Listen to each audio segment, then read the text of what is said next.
Fala galera, tudo bem com vocês? Vamos dar sequência aos nossos estudos sobre a colonização espanhola na América, né? Os impérios coloniais.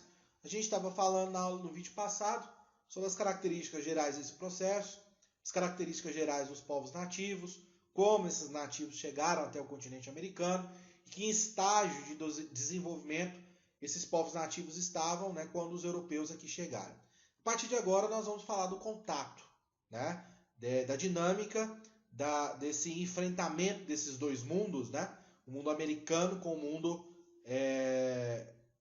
europeu. Inicialmente, esse contato é pacífico.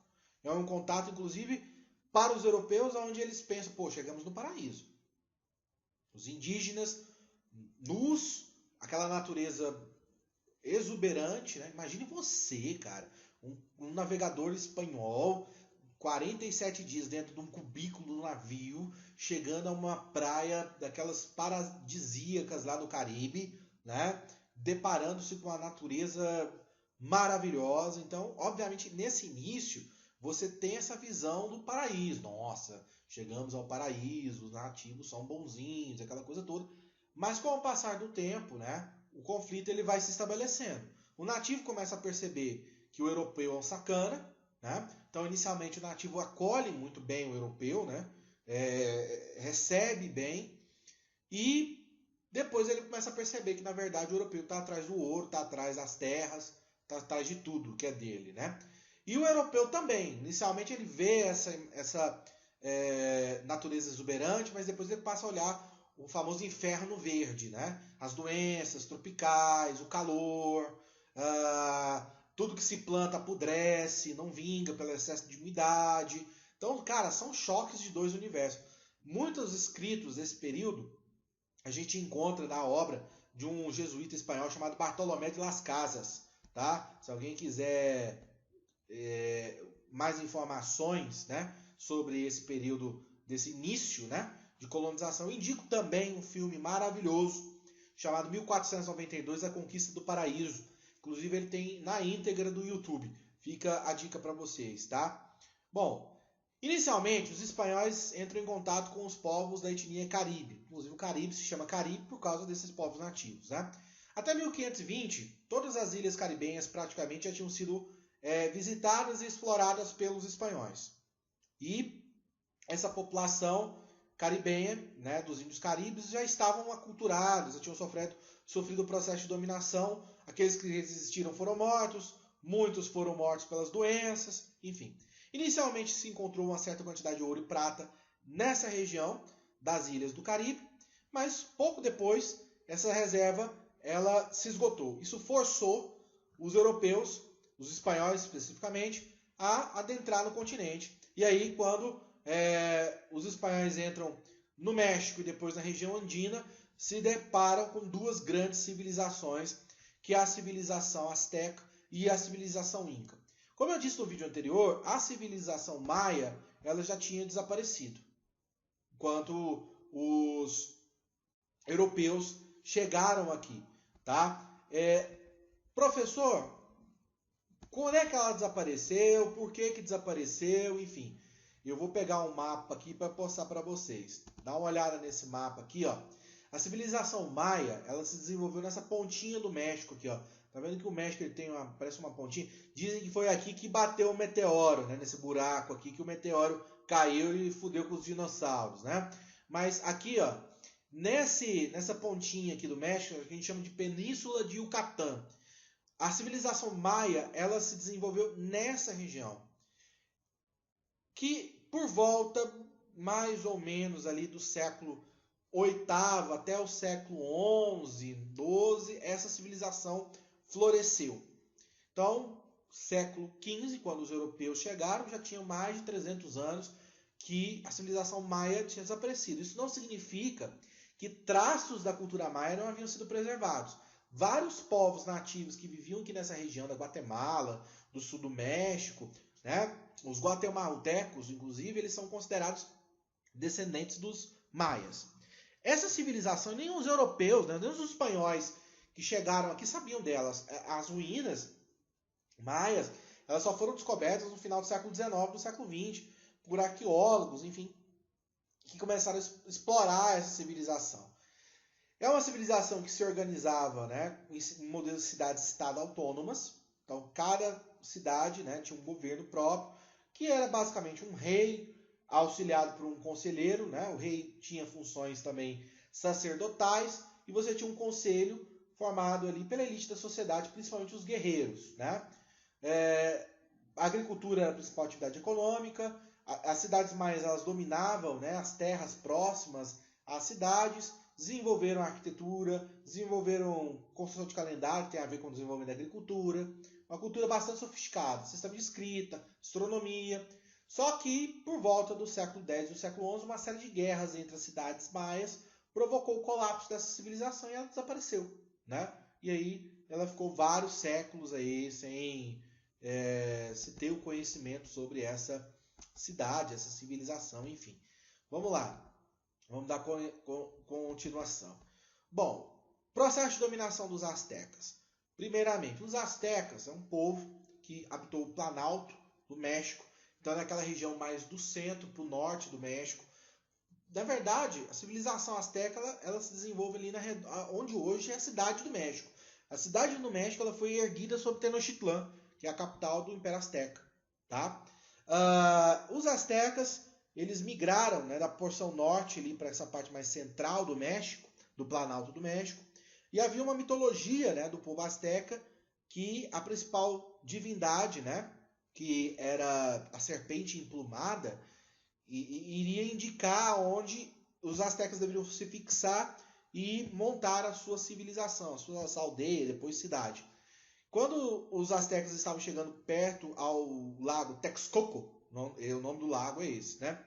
Eles viram uma águia pousada num cactus com uma cobra na mão, né? Na mão não, na garra, lá no pé da água. E aí, é um sinal das divindades, vamos ficar por aqui. Aí fundaram a cidade de Tenochtitlan. E, em detalhe, os astecas, eles, diferentemente dos maias, eles desenvolveram um império. Então, os astecas, eles anexavam territórios e dominavam povos. Então, havia uma guerra contínua, né, dos astecas contra os povos vizinhos. Tá? Desenvolviam a agricultura como principal atividade econômica. O sistema político não é parecido, né, não são cidades-estado, não existe essa independência, né, mas você tem um poder imperial, o imperador é inclusive considerado Deus, né, ele tem um critério sagrado, então é uma espécie de uma teocracia. Logo abaixo você tem sacerdotes, militares, comerciantes, camponeses, né, que estão na base dessa sociedade. A agricultura como principal atividade econômica, as terras pertenciam ao Estado e os usuários da terra, os camponeses, tinham que pagar tributos pela utilização da terra. Os astecas, através de guerras, né, conquistavam muitos povos próximos, inclusive para utilizar nos seus rituais religiosos. Os astecas praticavam sacrifícios humanos, né, principalmente em momentos de crise, momentos de peste, mal colheitas, alguma coisa nesse sentido, realizava-se esse tipo de sacrifício, tá? Eu vou passar um vídeo para vocês aí que mostra um pouco da dinâmica do sacrifício humano dos astecas. Eu preparo o estômago que a coisa é pesada, já vou avisando. Mas enfim, vamos lá. Além disso, uma arquitetura bastante complexa, né? Muito bonita, né?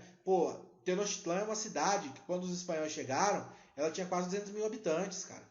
Tinha sistema de esgoto, ruas pavimentadas, canais que levavam água à casa das pessoas, né? Na verdade, os astecas eles viviam nas chamadas chinampas, que é uma espécie de ilha artificial que eles iam construindo com uma planta lá, tipo um junco, né? No que dava no lago Texcoco, e eles iam prensando essa planta e fazendo essas grandes balsas, né? Onde eles cultivavam hortaliças, animais, criavam animais, enfim, era uma cidade muito bacana. Eu vou até mostrar uma pintura aqui para vocês. Esse quadro foi feito pelo pintor Diego Rivera, que é muito famoso no México, né? Pelo seu relacionamento não só pelas suas obras, que são muito bacanas, esses murais, mas pelo seu relacionamento com a Frida Kahlo. ele foi esposo, né? Marido da Frida Kahlo. Não deu muito certo não, porque ele era um ninfomaníaco, né? Apesar da Frida Kahlo ter um relacionamento aberto com ele, ele pegou a irmã dela, cara. Aí deu errado e deu ruim pro Diego Rivera. Então aqui você vê, olha aqui, um eixo monumental, né? Olha que bacana, uma espécie de uma avenida. E aqui as chamadas tinampas, né? As construções feitas sobre essas ilhas flutuantes sobre o lago. É uma maravilha isso aqui. Eu vou mostrar mais uma vez aquela planta, né? Aqui tá vendo esse conjunto de prédios aqui, de templos, né? Essa construção aqui, ó. Era o centro, né? Político, administrativo, religioso da cidade de Tenochtitlan. Então, grandiosas pirâmides em 20, 30 metros de altura, coisa bacana, coisa fina mesmo. A construção bem complexa, né? Mostrando aí o elevado grau de sofisticação. No outro mural do Rivera, na verdade é o mesmo mural, né? Que aquele mostra mais o fundo da cidade. Aqui você vê o comércio, né? Dos astecas, a galera comercializando os produtos agrícolas, como eu falei, né? O cacau, a semente do cacau era a moeda, né? Dos astecas. Aqui nós temos os rituais de sacrifício, né? Os rituais religiosos, os camaradas faziam um corte aqui no peito, tiravam o coração do indivíduo, né? Para ofertar aos deuses nesses momentos de colapso, de crise, de secas, de doenças, de peste, fazia esses rituais religiosos aí. Então é uma cultura muito rica, muito bacana, né? Mas que os espanhóis chegando, né? E acabaram exterminando aí. Os governantes astecas eram escolhidos através de um conselho de chefes das aldeias, né? E ele era tratado como Deus, então pode sim se considerar os astecas como uma espécie de teocracia. E ele representava a principal divindade para os astecas, que é o Sol. Você tem vários deuses dentro do panteão de divindades, né? O mais importante deles é a divindade da serpente emplumada, tá? Outra característica dos astecas é a questão dos rituais religiosos, né? Eles eram politeístas, faziam esses rituais religiosos com sacrifícios humanos, né? E também, para o asteca, morrer no ritual era uma honra, né? Era uma coisa para agradar as divindades, enfim. Para quem estava morrendo, acho que não era muito bacana, não. Piadinha mórbida aqui, mas enfim. Como é que se deu a conquista? O Cortés, né, o Hernán Cortés, só com 450 homens, ele conseguiu dominar um império que tinha, na época, mais ou menos 9 milhões de habitantes. Aí você está pensando, pô, professor, como é que ele fez isso? Vários aspectos explicam esse processo. Primeiro, doenças. Tá? Ele trouxe inúmeras doenças que os nativos não tinham resistência. Segundo, os espanhóis se aproveitaram da mitologia local. Os astecas acreditavam que a serpente plumada, né, ela iria voltar pelo mar, navegando em grandes cabaças e tal. Quando os astecas viram os espanhóis, falaram, pô, é a serpente plumada, brother. Acolheram, levaram, trataram o Cortés como se ele fosse um deus, né? O Cortés sequestrou o Montezuma, que era o imperador, né, asteca, exigiu um resgate, assassinou Montezuma. O Cortés incentivou guerras e revoltas de povos dominados pelos astecas contra os astecas.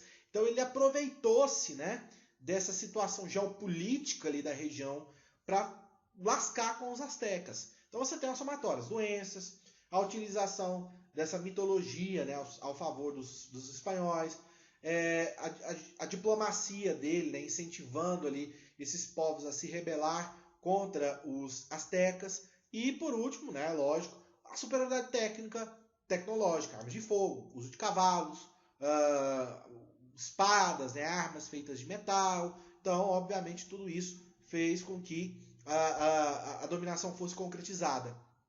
Pouco tempo depois, né, 5 anos depois, o México já era consolidado domínio espanhol, para você ter ideia. E também tem a Malinche, né, a história da nativa que se apaixonou por Cortés e foi a intérprete, aquela que fazia a tradução da língua espanhola para a língua nativa. Então ela foi esse canal, né, de ligação do Cortés com os astecas, uma mulher, olha que coisa, né? Então, mostrando aqui que o nativo não é aquela vítima, ele participa do processo histórico, né? Beleza, pessoal? No próximo vídeo a gente vai falar dos Incas. Fica com Deus. Até mais.